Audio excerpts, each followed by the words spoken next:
Good evening, everyone. It's lovely to see so many new faces in the chamber this evening. So I'm delighted today to be having such an important conversation with a group of incredible individuals, Ewan MacAskill, Daniel Ellsberg, and Edward Snowden. So just a brief introduction, Ewan MacAskill was a Guardian reporter for 22 years until his retirement last year. He was the Guardian's chief political correspondent, diplomatic editor, Washington bureau chief, New York-based general reporter, and finally, defense and intelligence correspondent. He is best known for going to Hong Kong in 2013 to meet Ed Snowden and leak the biggest leak of top-secret material in history.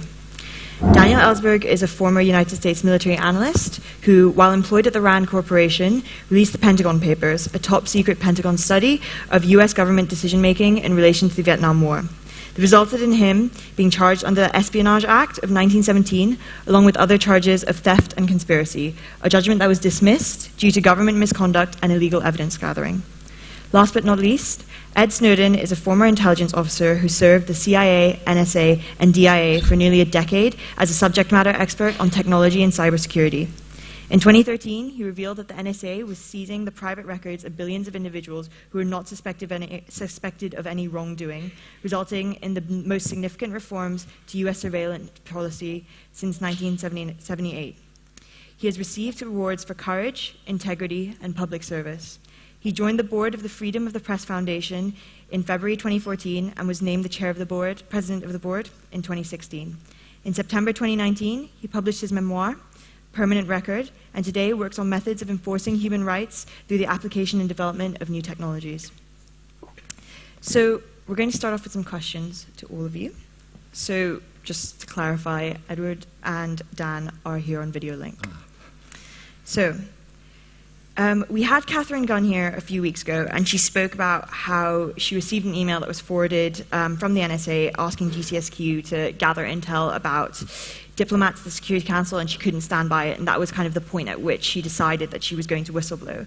And I think I'd like to start with a question to both Ed and Dan, which I'm sure you get asked a lot, which is, what was the tipping point for you where you felt that you had to whistleblow, and why did you decide to whistleblow as opposed to raise the issue within the organizations that you were working at?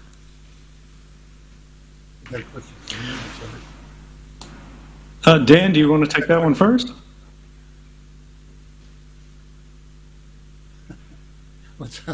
Okay, I'll go ahead. I'm not sure Dan could hear, and for what it's worth in the room, we can hear a pretty harsh echo of ourselves.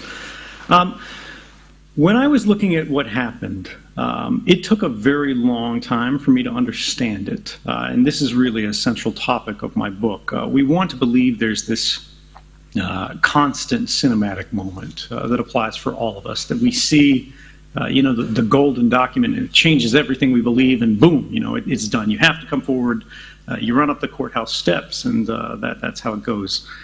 But I worked for the NSA as a contractor, then the CIA as a contractor, then the CIA as a staff employee overseas, then back to the NSA as a contractor, then back to the CIA as a contractor, then back to the NSA as a contractor, the NSA as a contractor again. And through that whole complex sort of shell game of working for this part of the government, that part of the government, back and forth, at every point when you work in the most classified parts of intelligence, because of a principle called compartmentation, you look at the machine through a soda straw. You're not supposed to see the big picture. So what changed it for me and made it where I could no longer stand by was when I had reached a point in my career where suddenly I had the access to look over the walls. And instead of simply seeing what was happening in my vault, which is what we called an office, I could see what was happening in all of them because I had a very unusual level of clearance at that time.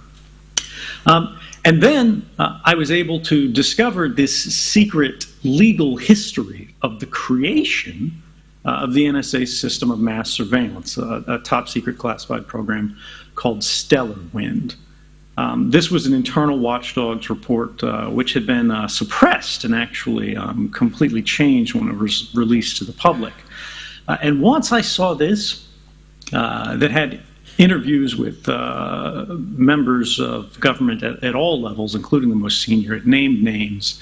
It said who did what and when.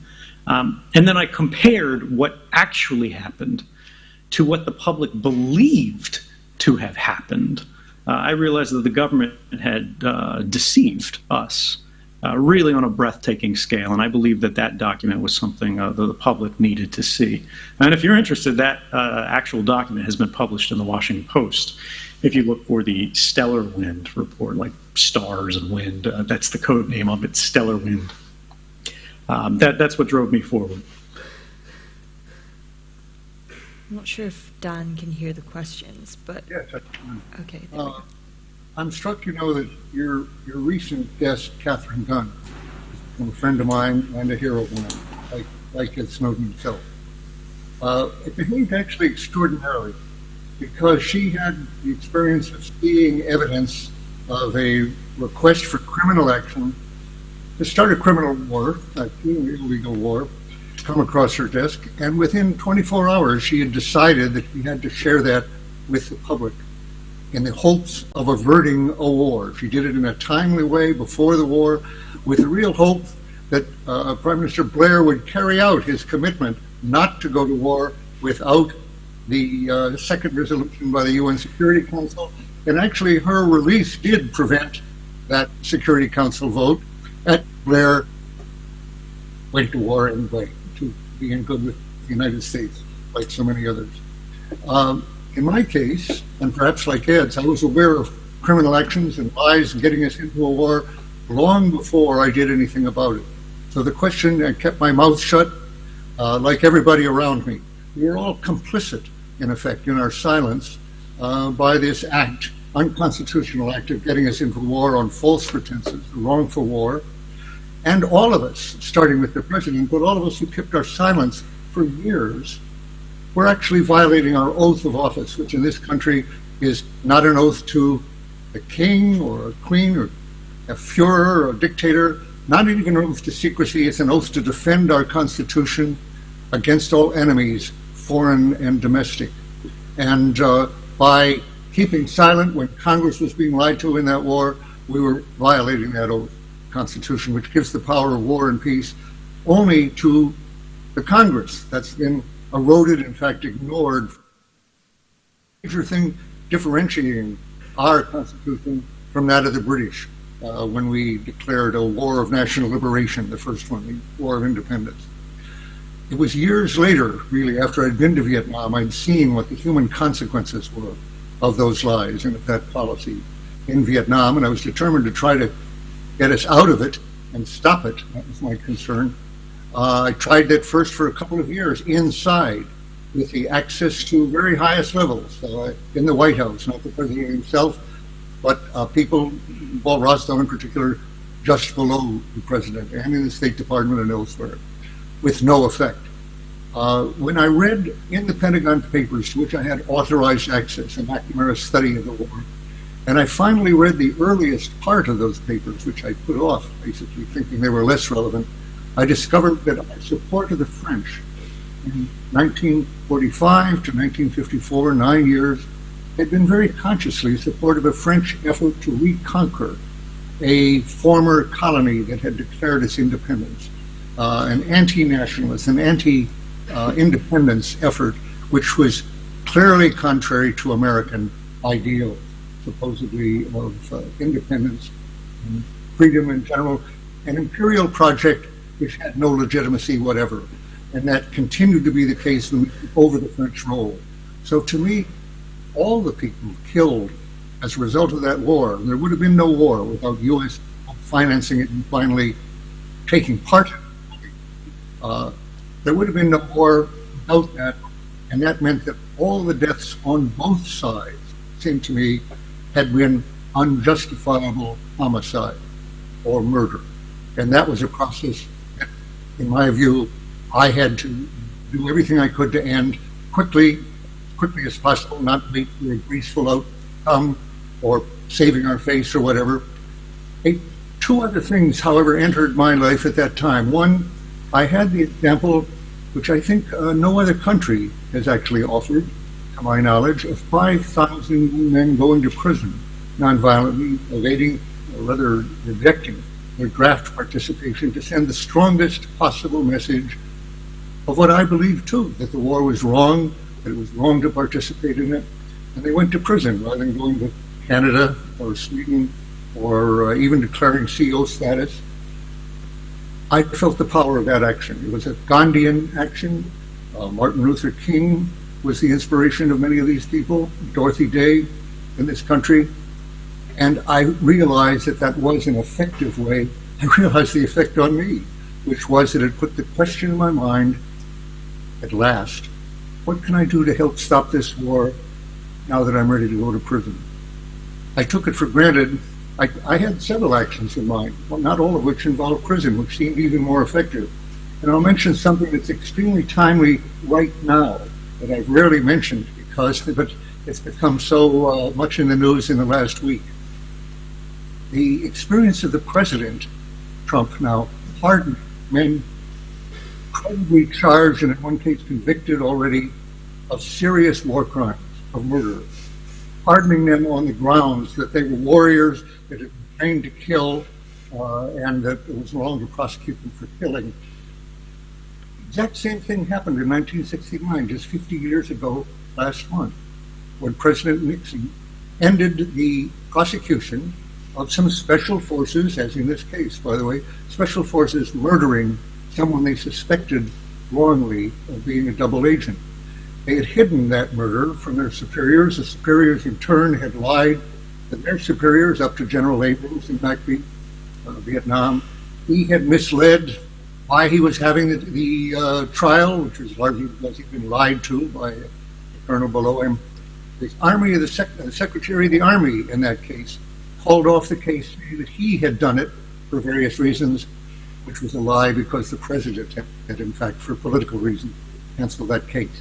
In other words, it was a carbon copy of what's just happened with President Trump pardons of these charged war crimes, and in some cases, definitely, I believe, the witnesses who testified to actual war crimes of murder. And I realized at the time, the very day that I read that, which was September 30th, 1969, this is a system I've worked for 15 years, 3 years in the Marine Corps, and the rest for the Defense Department. It's a system that lies from bottom to top, from a sergeant and warrant officer up to the president, to conceal murder. And I won't be part of that anymore. I'm not going to lie anymore because someone has told me I should, or even that I've made a promise to do it, to keep lies when that promise, keeping that promise involves harming others, condemning many others to death, as in the current case, where the president's action, essentially wiping out war crimes from the category of military law, will have the effect of demoralizing many of our troops into committing acts of murder in the future. So I decided that I would put out 7,000 pages of documents, of lies, betrayals, treaty, war crimes, wrongful war, deceptions of the public and Congress continuously. I put that in my safe, and I went to my later co-conspirator, my later co-defendant, Tony Russo, asked him if he knew whether there was a Xerox machine, and we started on the process of that, October 1st, 1969. When you mentioned that Snowden's release, like Chelsea Manning, well, them were the largest, there's even larger disclosures, unauthorized disclosures of classified information in history. That's true. It reflects the change in technology in the 50 years in between. I could not have copied 7,000 pages without then the Xerox technology at the time. I couldn't have done the hundreds of thousands of pages digitally that put out. I have never had any doubt that I did the right thing, although it did expose me to a possible thing of 115 years in prison, 12 felony counts. Just as Julian Assange is now charged with even more, 17 counts under the Espionage Act, a possible 175 years in prison.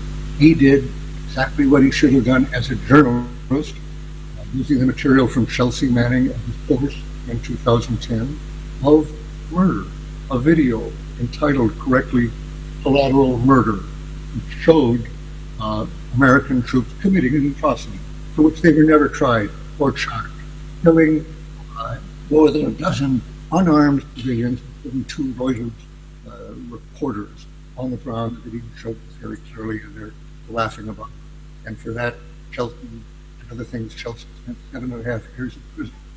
Ed Snowden, even more, and he also showed torture on a wide scale. Ed Snowden revealing massive violence in the Constitution and our domestic laws, criminality, and he himself indicted for revealing his crime, while none of the criminals have been charged or indicted as in effect. So it goes.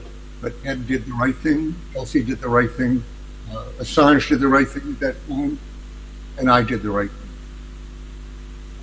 Yeah, it's really interesting that I think for both of you, the objective became clearer and clearer throughout your careers and throughout your sort of time at your various employers, and sort of what you wanted to, at the end, was what you wanted to achieve was very clear to both of you. And I think in terms of turning to you, Ewan, the question is, obviously as a journalist, you'd worked on a variety of important matters, but it wasn't clear to you at the beginning what Ed was going to disclose to you and why you were having to fly over to Hong Kong. So why did you decide to pursue this case? Can I just say first that I'm extremely proud to be in this panel. It's a real privilege to be sitting sandwiched between two of the greatest whistleblowers of the last 50 years. Journalists need whistleblowers. The best stories come sometimes from data dumps, from hackers, but the best stories are always from whistleblowers. And some whistleblowers act out of, they're angry because they've been passed over for promotion, they want money, or some other motive. In the case of both Daniel Ellsberg and Ed, they did it for a matter of principle. And that's why they stand out, and I'm really proud to know them both and to have worked with Ed. I saw him in Moscow a few months ago, and I owe him dinner. I was supposed to pay, but I didn't have any money. I was working out at the Guardian's office in New York. Ed's heard the story lots of times. And the US editor, Janine Gibson, said to me, I want you to go to Hong Kong tomorrow. There's a guy who says he's a spy and he's going to leak thousands of documents. And we both laughed. But we thought we'd go anyway, just in case. But the expectation was it would be a hoax. And when I met Ed for the first time, and he told me his life story, it seemed so extraordinary. He'd trained with the US Special Forces, worked with the CIA in Geneva, worked for NSA in Japan, worked back in Maryland for the NSA, then off to Hawaii, again with the NSA, one of the biggest listing. It just seemed so improbable. But everything he said to me that over that week in Hong Kong and everything subsequent to that has turned out to be true.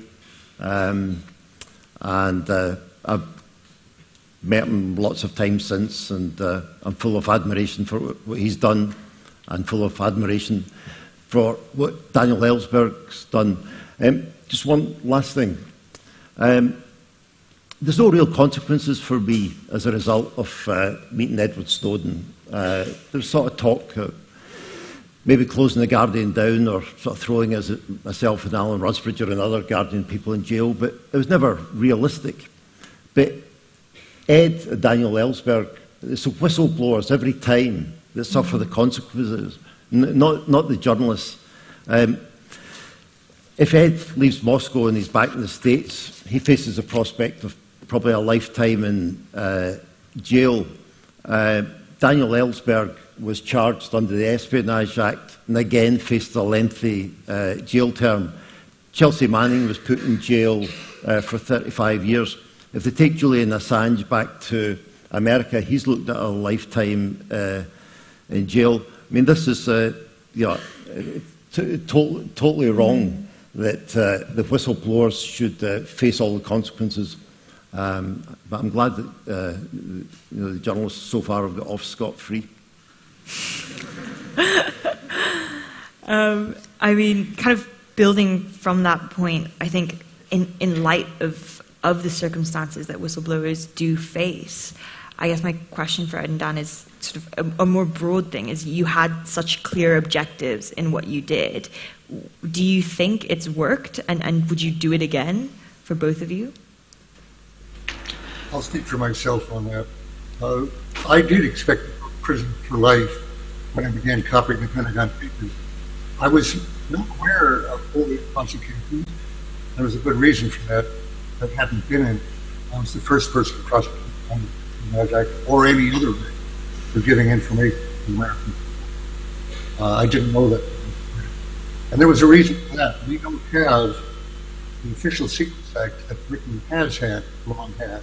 And in fact, the Espionage Act itself, which was intended for spies, just immediately after we had entered the war, Worcester War in 1917, many legislators said, we don't want the British Official Secrets Act. We have a First Amendment, freedom of speech, freedom of the press. It doesn't have that constitutional amendment, almost no other country does, but it precludes a British-type Official Secrets Act which would criminalize any and all release of protected information, or classified information. After all, not all of that classified information reveals crime, but anything that does reveal crime or horrible predictions, false policies, deceptions will be classified.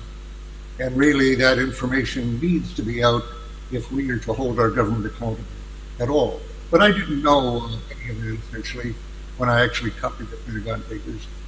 Certainly, so I did it in the expectation actually of putting out 7,000 copies, which I assumed was more than anyone else had done, that I would only suffer the full penalty for that.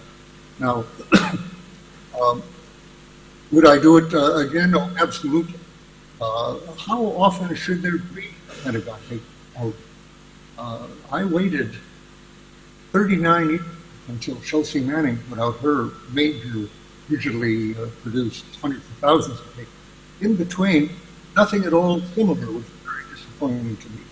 People just aren't willing to suffer the risk and the consequences of ostracism, of losing their clearances, their career, possibly their families, their marriages, and even be prosecuted as I was after that incident. Still, arguably accepted that the Pentagon Papers had shortened the war, and in turn, by, I must say, a rather miraculous set of events, including the exposure by leakers and others of presidential criminality against me, something one couldn't count on at all, I was free. And I thought that, in other words, it wasn't impossible to tell the truth and live to tell the tale. And nevertheless, it took almost 40 years for someone else to do the same, and then 3 years later, Ed Snowden. So that encouraged me. But can there be a Pentagon Papers every 40 years or so? How about every month or 6 months or every year, and virtually any involved? They really are needed. You need the document. The resignation alone is not enough. You need documents to show that your government is lying to you, which people surprisingly and obviously refusing to believe, without proof of it. And so to really know what the government is doing in our name, there's no substitute for, now on the one hand, whistleblowers, and on the other hand, press like you and Casper, who are, I miss it every time, sorry not for you, but to release it. Without that, nothing gets out. Actually, the indications of the mass surveillance testimony on that had gone to the New York Times in 2004, before the election of George W. Bush during Iraq. And they sat on it. Times, the White House warned them that they would be accused of having blood on their hands. It was another terrorist attack, and that kept most newspapers silent for doing it. So I understand, correct me if I'm wrong, Ed, But I think the factor not to go to the New York Times is their precise behavior back in 2004. So, and you chose, among others, the Guardian, and of course, the Walden Lower Poitras. So we're seeing right now, by the way, the whistleblower who has started amongst the president right now, used the channels which were clogged. Supposedly, a complaint or her complaint was meant to go directly to Congress.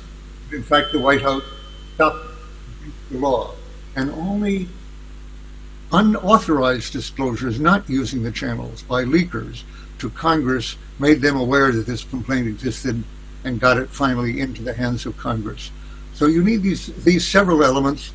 The newspapers or some distributing way of getting this out to the public, and someone who is willing to take the risk of ostracism in order to save many lives or preserve a constitutional system. Yes, I would do it again, and I would urge others to do it much more often. We need many more whistleblowers, not fewer. And of course, our administration and others are working very hard to intimidate people, intimidate possible witnesses, like this whistleblower on whom the president has practically put a bullseye on the back of that whistleblower, in effect calling his posse of vigilantes out in the public to do to them what we used to do to spies. And so that's the kind of risk you have to take, that it is worth taking. A war's worth of lives may be at stake. Let me jump on just to the back of that to get to the direct question, which is this idea of, did it work? Was it effective? If you have a whistleblower who's coming forward with not strictly a policy objection, or a policy objective, but an idea that there is something that has been concealed that needs to be known by the public. I think I've heard Dan say before that he didn't think the revelation of this was going to end the Vietnam War. But it's not about one person doing it on their own. It's about a collective action, right? You have to ask yourself, did it work? Well, what does working look like in these kind of contexts? Any kind of democracy is ultimately going to be, a team sport. It's a platitude at this point when we talk about it in that kind of language. But the idea is, in any democracy, government derives its legitimacy from a single principle when you get down to the most atomic level. And that is that they derive a mandate from the consent of the governed.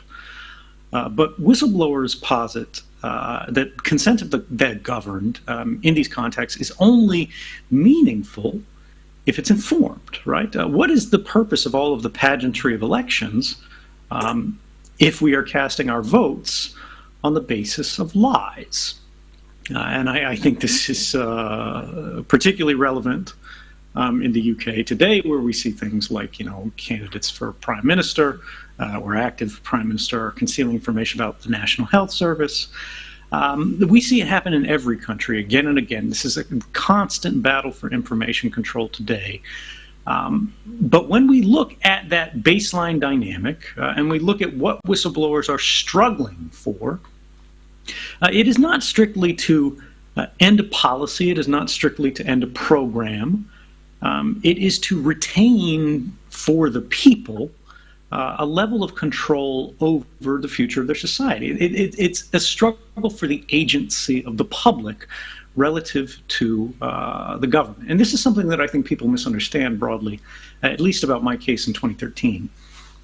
Yes, all of the conversation was about surveillance, because the documents that were revealed regarded surveillance and what the government was engaged in that was unlawful related to surveillance. But the scandal was not surveillance strictly, from my perspective.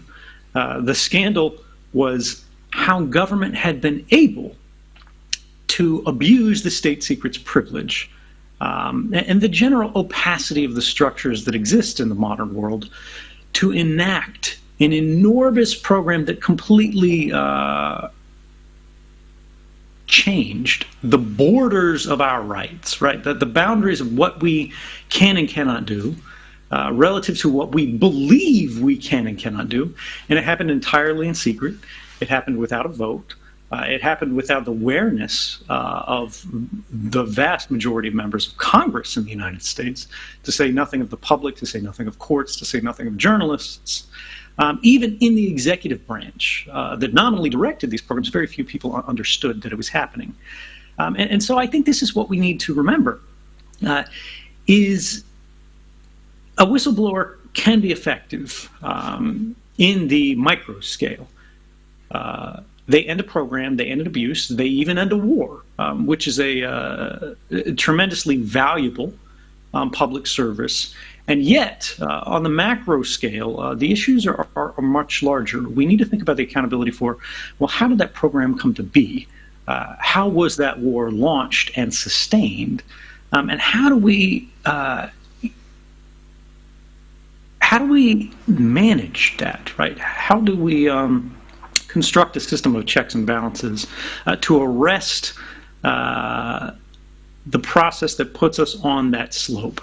And what I think is interesting is the more information the public has access to, true and factual information, I believe the better quality of democratic decisions we get as a result of that. When the inputs are better, the outputs are better. And this is to say what whistleblowing is actually about. And what it should be measured on is not actually the outcomes of, oh, it changed this law, which in my case it did. Oh, it changed this program, which in my case it did. It did not end mass surveillance, but I did not set out to end mass surveillance. That was not my task. I was not the president of secrets. I was not the president of the United States. I was not the president of the internet. I wanted to give the public enough information so that they could decide the kind of world that they want to have, the kind of future that they want to steer toward, and to impose some limitation on what the government was able to do without the public's knowledge or consent, so that at least if we're going to do these things, we have more of a public say in doing so. And the thing that gives me a tremendous amount of hope, despite the fact that, yes, mass surveillance still exists, is when you look at public responses, they're multifaceted. We have won in courts, we have won in legislatures, but we have also won in the technical realm. When you look at 2013 on a chart of encrypted internet traffic, you see a sharp spike. And that has continued. It's no longer 50% of internet traffic, when before it was actually, I believe, in the lower 30s. That was encrypted, which is to say protected from mass surveillance. They could still see the messages were being sent, but they couldn't see the content of these messages. It's now over 80%. And that's accelerating, and that's because of the work of people like you. It's young people, it's students, it's academics and researchers who are setting aside the political process, where I will make my will known. There is also what we do individually, there's what we do collectively, there's what we do through our labor, our research, our intellectual output to change the status quo, not just in our countries, in our jurisdictions, but globally by changing the paradigm. And this is critical, and I think missed by many people, is let's say there's a whistleblower in the United Kingdom, and tomorrow, it's a golden age of unicorns and rainbows and happiness. There's no more wrongdoing. But the benefit of that largely ends at the borders of the United Kingdom. It doesn't help people in Russia, doesn't help people in China, doesn't help people in Iran, right? To change that, we have to change things structurally, and that largely happens through global persuasion. It happens through scientific force, it happens through technological force, it happens through intellectual force, by winning the argument on a larger scale. And I think, I'll shut up here, when we think about democracy, the fatal flaw of democracy is if the adversaries, whether it's of a policy, whether it's of society, whether it's the very idea of self-government, if they can limit what we know to be happening, if they can limit our understanding of the facts, they can limit what we do about them. We have to be able to understand what is happening in a democracy in order to decide what we should do about it. And what gives me hope, that Dan underlined quite well, I think, is there was a 40-year gap between when he came forward and really history's probably first mass disclosure and the next. But then following Manning, I came forward only a few years later. Following me, there have been many others who came forward. And just in the last weeks, in the last months, we have seen mass disclosures come from China about the abuses in the Xinjiang region. We have seen them happen in Iran. We have also seen them happen in the context of corporate institutions in the Pentagon Papers a few years prior. And so what we are seeing, I think, is a global rising awareness in the public of the crucial and quite central nature of the public's access to facts, whether we are in a democracy or even whether we're not, in terms of for individuals operating at scale, how can we coordinate and how can we respond to the many problems and controversies that exist in any given age unless we are made aware of them. So yes, in terms of, in my case, did it make a difference? Did it work? If you're asking if I was trying to end mass surveillance, no, it didn't, but I wasn't trying to. If you're asking, does everybody know about it now? I think certainly that has changed categorically. I think that's super interesting. Also in the respect of when you're talking about macro and micro, I feel like that also expands the definition of whistleblower that we use quite often, in the sense that I think, for example, I was reading this article where they were talking about how the silence breakers in Hollywood, about sort of sexual harassment in Hollywood, were all referred to as silence breakers as opposed to whistleblowers. Yet that's also a sort of disclosure of information that helps us make decisions about our day-to-day lives, and also about the sort of power structures that we live in. I think I'm going to round off with one last question from me, and then I'm going to open it up to the floor. And this is something you kind of got into, Ed. But to round things off, what advice do the three of you have for all of us in the room as students at university who are going to go out into the world and want to make a positive impact? Is what should we be looking out for? And what do you think we should be doing to sort of use this information? What channels should we be going through? Should we start with you, Ewan, and then... The first time I met Ed Snowden, the first piece of advice he gave me was I had an iPhone and I was going to do the interview on my phone, and he said, get that out the room in the Mira Hotel, and he says, you'll find a room down the corridor and put it in the fridge, and not even just the fridge, put it in the freezer compartment, because with that phone, you might as well just give your whole life story away. It tracks you, it's got access to your emails, phone. I mean, your whole life story's there. And if somebody wants to know, if security agencies or private companies want to know where you've been, what you've done, who you've been speaking to, it's as easy as that. So I mean, there isn't a freezer compartment nearby, Ed, but I'll put it there just now.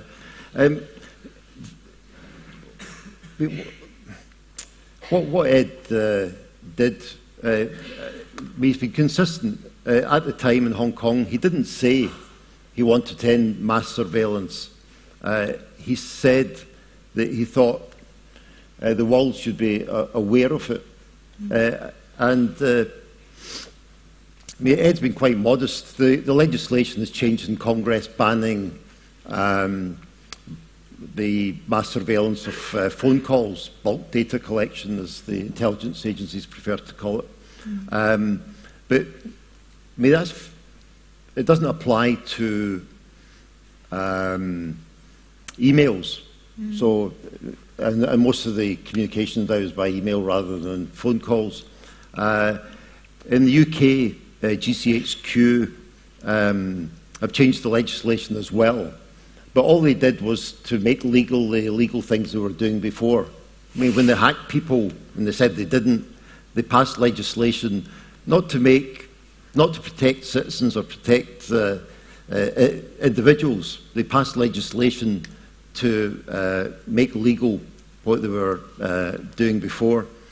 There's been sort of court cases that have come out and said that what the Americans and the Brits were doing is illegal. But the main change is the change in perception. A lot of it's anecdotal. Now people know. Before, people might have said there's a danger we're facing surveillance. Now we know it for a fact, and most people accept how easy it can be done. And it's not just the security agencies and the intelligence agencies and the police you have to worry about. It's all the private companies, Facebook, Google. I mean, your life stories are out there, and you have to take steps to protect it. One way to counter it, and this is one piece of advice I'd give, and it's the piece that Ed would as well, use encrypted chat. I mean, that's one mechanism for trying to protect your personal details. Ed recommends, not quite royal approval, but it's come from Ed, is use Signal. He's in Moscow and he's working on devices and ways for journalists to protect sources, protect their communications. So, people are fighting back. And for the two of you, is the advice the same, or? I'll go into this. So I think, look, it's a tough thing. There are so many ways to answer it. People start with the practical things, kind of like Ewan mentioned there, where it's use this, use that. But the thing is, it's constantly changing, and I don't want to tell you guys to get in an arms race with an intelligence community where only in the United States, just in one country, they have a $75 billion a year annual budget. I think we have to focus on changing the paradigms, right? Look at what the structures are that are creating the harmful status quo in the context of mass surveillance, right? Because that's my familiarity. There are two ways, largely, that the government monitors populations, whether it's in the UK, whether it's in the US, whether it's in Russia. There are the origins of communications, right? Person A, person B, company A, company B, whatever. It has to have a source and destination for every communication. And there are basically 2 or 3 points where you can get access to these communications. The classic one, the means by which mass surveillance works, is in transit, right? Think just briefly how your communications get from your phone to Facebook, or to the person that you're calling at the pizza shop, or whatever, right? Your phone is not directly connected to this. It has to go through a long series of intermediaries, right? You want to think about the internet as a fabric of a zillion tiny threads that are all interconnected. And person A says, hey, I'm trying to get to person B. I don't even know how to get there. Help me find each intersection until I get there. Now, at that giant fabric, at all of these many different intersections, or rather at many of these different intersections, there are traffic cameras, right? Some of them are run by criminals, some of them are run by companies, some of them are run by governments. But they're recording everything they see, holding it forever, selling it, doing whatever they want with it. And before I came forward, again, only 30% of the communications that cross this path, if you think about it as an actual path, right? 30% of the people who crossed this path had any clothes on at all. Our communications were electronically naked. So the first paradigm shift that we're trying to do is encrypt everything, right? And this means when you cross the path, people still see that you are crossing it, but they can't see what's under your skirt. And I think this is a crucial advance, but it doesn't stop the fact that on a global scale, on a population scale, there are companies and governments that are trying to monitor now that they can't get as much of the content of what we're saying. They can't see our communications in terms of what you say to someone you care about, what you purchased on the internet, what article on a site that you read. They can still go, well, this person was connecting to Facebook, or, well, they were connecting to the website of this political party. We can't see what they read on that site, but we can see that they were connected to this political party and they go there all the time. So maybe they can infer this person is a supporter of it. If they see you're going to the website for an abortion clinic, they don't need to know what the website said to be able to infer a lot about your activities. The fact that you call your mother briefly afterwards, the fact that two phones happen to go to the same hotel in the middle of the night and overnight and then go to a different place elsewhere, you can infer a lot of information from just metadata without the content, right? This is the next paradigm shift that we haven't broken yet. What we need to do is be able to have the source and the destination of a communication meet together online to exchange information. And there are ways we do this in a rough and inefficient way today through things like the Tor network that's akin to a giant shell game to make those connections less obvious, right? And the point of this is to hide your social graph, to keep your private life private, which is to say, privacy isn't about absolute secrecy, it's about selective sharing. It's about when you want to tell a company something, you can. When you want to tell someone you trust something, you can, but that choice is yours. You have that agency. It cannot be robbed from you systemically the way it is today.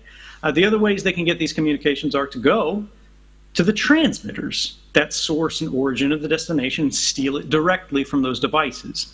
No matter what your encryption is, no matter how great your routing in the middle is, if they hack your phone, they can see everything on the phone that you can. You paid for the device, but they own the device because they have control over it. And the last thing is we have to think about where data rests. If it doesn't rest only on our device, but it rests at an endpoint, a third-party endpoint like a Facebook, like a Google, like a Telegram, where these companies that do encrypt your communications hold a key to your entire life. And they say, oh, well, we don't normally look at this. It's not something that we want to do, but we hold the key in case a government asks us to unlock it, then they can get everything you have. And the thing is, you go, oh, well, you know, I trust my government. Do you trust Russia's government? Do you trust China's government? Do you trust the US government? Do you trust the German government? Do you trust the Brazilian government? They've all got courts, right? And they can issue the same kind of orders. This is what I mean when I want you guys to think about things at the paradigmatic level. But on an even broader level, beyond surveillance, you know, ditch surveillance, pretend it doesn't exist. There are two larger concepts, two prerequisites to any action. One is simply to care. The fact that you guys are in this room right now for this talk says that you do care. You know, you could be watching Netflix right now, but you're not. You're here, and that is crucial. And the second thing is risk. Being willing to chance something, being willing to invest something of yourself, which will provoke a large chance of failure in order to change the status quo. You have to recognize that the world that we inherit is never good enough. If we accept that the world that we have is good enough, that's the end of progress, right? Discomfort is what drives us forward. Recognizing something is suboptimal drives us forward. And trying to improve upon that, failing to improve upon that multiple times until you do something better, that matters. But it's not enough to believe that things need to change.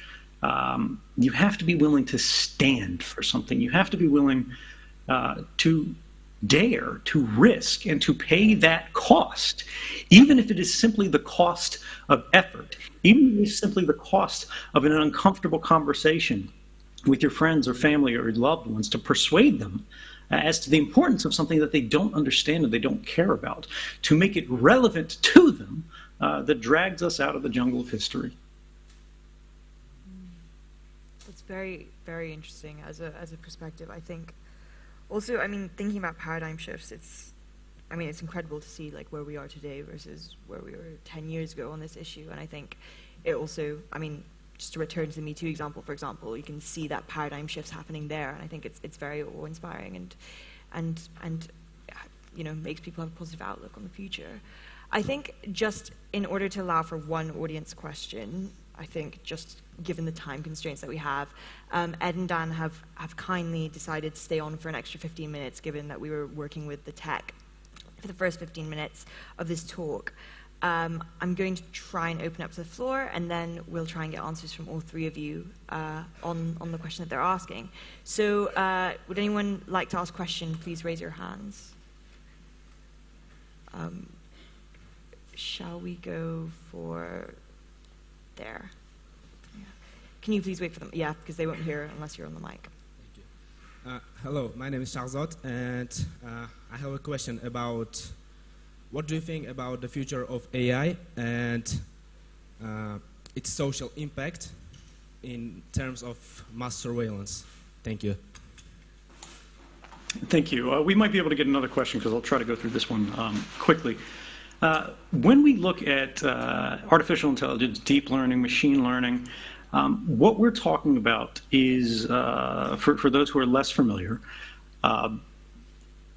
a way to aggregate, or rather to take the aggregate of the enormous amounts of data that we have available today, 10 zillion cat pictures on the internet, right?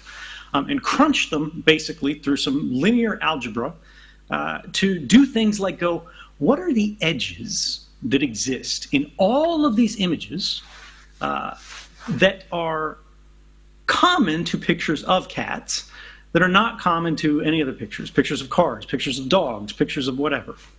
And from this, can we derive a model that, by the way, the people who created the algorithm themselves do not understand the model, they do not understand what it's working on, they do not understand what it is that actually makes this algorithm decide that a cat image is a cat image, beyond the fact that it's using edge detection and things like that. It just knows there's an average somewhere in there that's been calculated that says, with some probability, this is a cat. Now they apply that to people. And they say, this is, with some probability, this person, because of the edges of their face distinguish them from all other faces, the distance between their eyes and so on and so forth. And then we start to go from this and apply it to decision making. Can we go, this constellation of activities, which is not for image recognition now, but applying the same concepts to things like loan defaults, to things like academic grades in university, to things like lateness at work, to things like speeding tickets, to things like spending habits, to things like the burden that you put on the national health system, all of these things to calculate your desirability for some outcome relative to the others that you're competing with for that resource. And this system, which no human understands how it actually works at the most atomic level, give everything up and go, well, the computer said this person should get it, and you shouldn't get it. This person will be approved, this person will be denied. This person's more likely to be a member of an opposition that I don't like, so let's get rid of them. This person's more likely to be a recidivist or a criminal or whatever.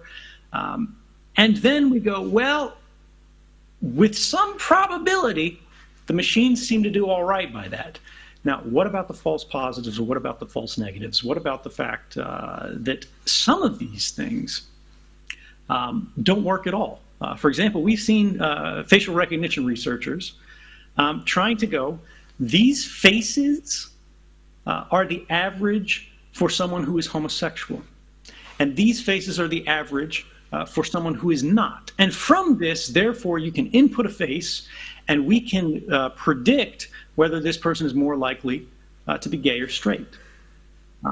That is enormously problematic, and China is the world leader of this. We see them using it in repressive ways. We need to understand that artificial intelligence and machine learning, and then when we get to the next step, general artificial intelligence, right, where it's actually thinking and teaching itself, it can revise itself, it can make untrained decisions in new ways, or it can train itself in more simpler ways. That we start to lose the leash on these kind of things. It is a Pandora's box, which we must accept will be opened. But we must also accept that we do not today have the mechanisms or ability or understanding to handle the products of the realization of these systems at scale. And so therefore, I have argued that what we need to do is we can't ban and we shouldn't ban research into these things, not academic research, not individual research, not anything like this, no publication. But we should ban the international commercial trade in this. We should remove the commercial profit incentive, the exploitation incentive for the application of this technology, right? We need to understand it, we need to advance it, but we need to make sure that we don't produce a system of incentives that promote or make the most advantageous move for corporate and individual and governmental actors in global society. We don't want to make those incentives such that it is in their interest to create systems that subordinate people to processes that no one understands and that we are very unlikely to be able to control without much more time to understand them. I don't know if you or Dan have comments on AI. I feel like there's very much one tech geek in this conversation. But I'm quite happy to hear some more questions. yeah, I think maybe we take another question. Would anyone like to just go for there at the...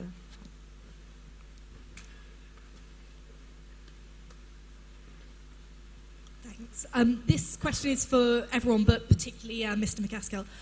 What's your view on the future of whistleblowers in the context of private corporations and their influence over the publication of sensitive or controversial material? Particularly sort of, say, for example, there's been a lot of talk about the Washington Post's inability to criticize Jeff Bezos. How can we ensure that even if there are whistleblowers willing to take a stand, that the journalistic institutions are strong enough to stand up to financial and corporate pressure against that information getting out? Thank you very much. Okay, I'll really try to keep this one short. Sorry, I didn't hear. Ewan, were you getting in there? No. Wait, go for it. Okay. Then yeah. Look, the best thing that I can see here is whistleblower protection laws being reformed. We have the EU's Whistleblower Protection Directive, I believe it's called, or regulation, which unfortunately has yet to be adopted by member states, as is tradition in the EU. But it's very well designed and very well intentioned, which has a specific difference from the US structures particularly, and many national structures particularly, almost certainly in the UK as well. Normally they construct whistleblower protection regimes, whether corporate or governmental, whether we're talking civil or criminal liability, that say, yes, you can report something, but you have to report something through proper channels. It is the institution that legitimates and determines the protection of a disclosure that says you did the right thing and you do this. As Dan mentioned earlier, in the United States, this system has never worked. It has no history of working. It's not working in the current case where the president is trying to drag someone who's exposed his own wrongdoing individually through glass. Right? The EU is proposing that whistleblowers should report through these internal institutional processes or through press processes or through neutral processes in cases where they have a reasonable belief, and this is a very marked change from current systems and it is an important one, a reasonable belief that doing so, subordinating themselves to these systems, will be effective in reforming the abuse that they're trying to report, and two, that it is unlikely to result in retaliation, or that they have a reasonable belief that it will not result in retaliation. That's an extraordinary change, and it's crucial. Right now, as you say, in Washington Post type circumstances, Facebook type circumstances, Google type circumstances, Facebook and Google, we've had whistleblowers, and in every case they lose their job, right? It's standard. That's how it works, because you cannot ask yourself or ask protection from the institution that is going to be aggrieved by your disclosure. I'll shut up there and turn it over to the other. I meant for you to go first. I wasn't. I mean, that's the fundamental nature of the media industry. Now, The Guardian doesn't have any owners. We're run by a trust. so we're free to do what we want and say what we want. And Glenn Greenwald was working for The Guardian at the time, and that's why Ed ended up coming to us. I love the New York Times, and I love the Post, but it is a problem. In 2006, I think, in the run-up to the US election, George W. Bush was standing for re-election.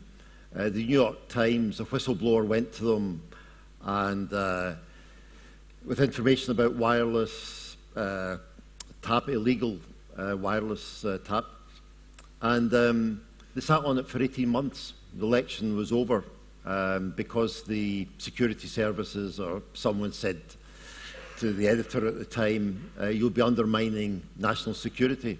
And that's why Ed ended up coming to The Guardian rather than the New York Times. It's not just Bezos, and the Post is a great product, the New York Times is a great product, but they are vulnerable. Bloomberg has announced his presidential bid, and basically told his reporters they're going to be limited in what they can say about him. So it is a major problem. Okay, just a quick point on whistleblowers. I mean, there are no real defences for whistleblowers. If you're a whistleblower in the education department, health department, or whatever, there's sort of limited defences. If you're a whistleblower from inside the intelligence community, you see things that are wrong, you have no real defence. If Ed goes back to the States, he wouldn't be able to face a jury. It would be a judge who would decide whether he's committed a crime or not under the Espionage Act. So you need proper defences for whistleblowers. They should be encouraged to come forward. Okay, I think, Dan, unless you have last remarks on that question, I think we're going to have to wrap up because we're running out of time. Let's just check. He may have stepped away. It looks like his mic is off. Oh, right. Okay. Martin, is there anything you can... We could also, I don't know the time you guys have in the room, but I feel bad that we haven't gotten a chance to get to a lot of audience questions. If you want to take one more while we wait for Dan, I'd be happy to do so. I think I would like to take one more. Should we see there at the back?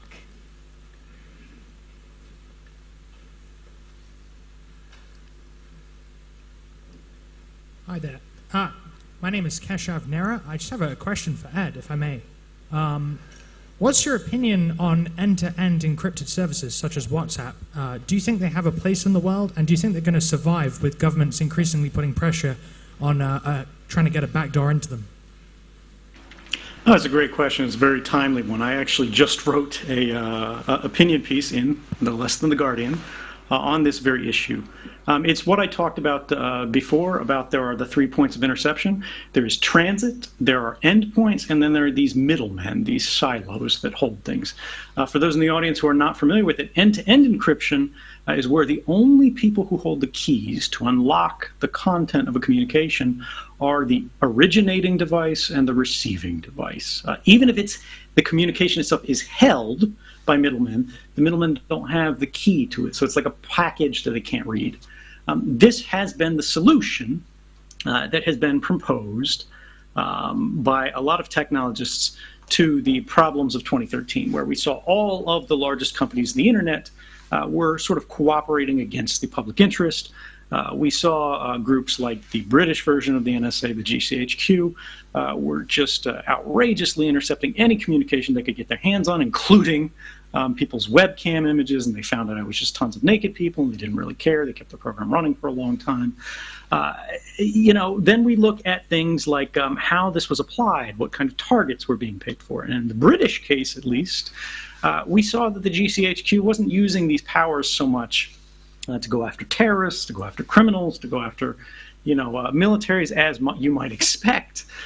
In fact, their dragnets were intentionally grabbing an enormous amount of information from journalists. Their emails, they saw that they were getting human rights groups, and even by the very, very, very lax standards of intelligence and legislative oversight of surveillance in the UK, they ruled that it was illegal, right? But this is what end-to-end encryption is meant to do. Instead, you send a message anywhere. Anybody can intercept it, and it's okay because only two people can unlock it. And the only way to get around this, and you can get around it, but it's extremely difficult and it's extremely costly, is by hacking the devices at the ends of the communications, the ones that hold the keys. Because what you're doing is you're making the messages, the content, the things that are shuttling across the internet less sensitive. And you're making the keys that do not travel, which is a very clever hack. Making those the sensitive bits. Governments obviously are beginning to complain about this because it works so well. What this does is all of these mass surveillance systems that they've used to intrude into all of our lives at scale, with no regard whatsoever to whether or not you're actually suspected of any wrongdoing. Your communications are being intercepted right now, every day, all the time, sitting in this room at this lecture. Simply because everyone's are being intercepted, right? Government doesn't call it mass surveillance. They deny mass surveillance is happening, but they admit to bulk collection, which is a euphemism for the same exact thing. Now, what this means is now they have a whole lot of data that they can't read. They can still derive, as I mentioned before, that social connection information. They can tell you, call your mom, or don't. They can tell who you love, who you contact the most, the proximity based on the frequency of interchange. But they can't get what you're actually saying unless they hack your devices. Now, technologists, human rights advocates, journalists, everyone recognizes this is actually an improvement. Because in targeted cases where the government has an individualized suspicion of wrongdoing, where they can justify the effort and the cost, they can still hack those people's phones. They can steal them, they can break into them remotely, they can do what they need to do in order to steal the keys and then read everything they want. Then they have greater access, but it is a larger level of effort. And the cost creates sort of a natural limitation on how frequently they can use these powers, to what extent they can apply these authorities, which is actually what we want. We don't want to forbid any kind of surveillance whatsoever, because everyone would acknowledge there are criminals that need to be investigated, right? There are dangerous people in the world whose plans we should try to discover and whose plans we should try to thwart. It is about scale, it is about selectivity. What they're trying to do is attack the population at scale, monitor and control and influence the population at scale, rather than those they have an individualized suspicion of wrongdoing for. End-to-end encryption is very likely to face extreme pressures. This year it's already begun, which is why I wrote that opinion piece, in the coming years, because if government loses this fight, it is a permanent loss. Once we figure out how to munge that social graph, they will be required to rely on hacking rather than having it as an additional tool on top of mass surveillance or bulk collection, as they call it. I am actually optimistic that we can win this, quite simply because governments can't outlaw end-to-end encryption. They can make sure large companies who operate in their jurisdictions can't do these technologies or have to weaken these technologies. But that doesn't apply to Korea, right? That doesn't apply to any other country, and that doesn't apply to open source software that academics, that researchers, that hobbyists don't sell, but simply give away freely. The question is, how do we make sure that it spreads so quickly that it is a fait accompli and a bell that cannot be unrung? I think we're going to have to wrap up now, but I was wondering if Dan's mic is working. Martin is our AV guy, to clarify. Martin, do you know if Dan's mic is working? I saw Dan pop in there for a minute, but Dan, are you still around? Oh, no. I'm afraid, because it ran long, maybe he had to step away. Okay, I don't know. He's here. But I don't think his mic is working, and I don't actually know what we can do to resolve it. The problem with an event being so tech-dependent being that I feel that tech does fail you at the best moments. Okay, In that case, I'm going to have to wrap up. Thank you so much to Ed, to Sorry, Dan, Can I just say one thing? and yeah, It your was last very comments. quick. Daniel Ellsberg, when he released the Pentagon Papers, was treated as a traitor, and he was perceived as a traitor. It's fairly widespread, and now he's seen as a great American patriot. You'd be hard pushed to find anybody now that thinks the Vietnam War was a good idea. I just hope that Ed I'm not sure what the statistics are in America just now, but the last ones I saw, America was fairly divided, 50-50, on whether Ed is a hero or a traitor. I think it's shifting. Somebody at the NSA just last week was saying that perhaps Ed did the world a service. I just hope that Ed doesn't have to wait 50 years before people decide that he's also a American patriot and he's allowed to go back to America or come to Europe well before then. Yeah, I think I can speak for everyone in the room when we say that we echo that sentiment, and in terms of the time in Moscow as well, and hoping that you get to return home. Thank you.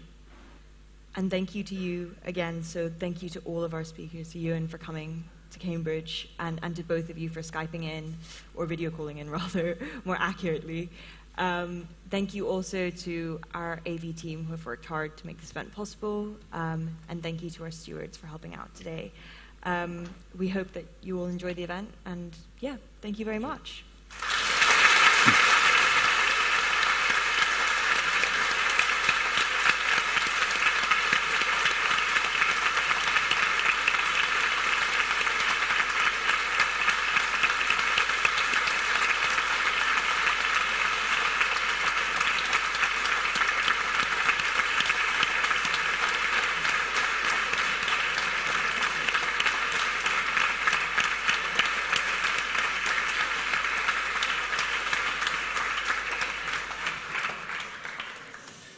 Thank you so much for coming. No, that was good.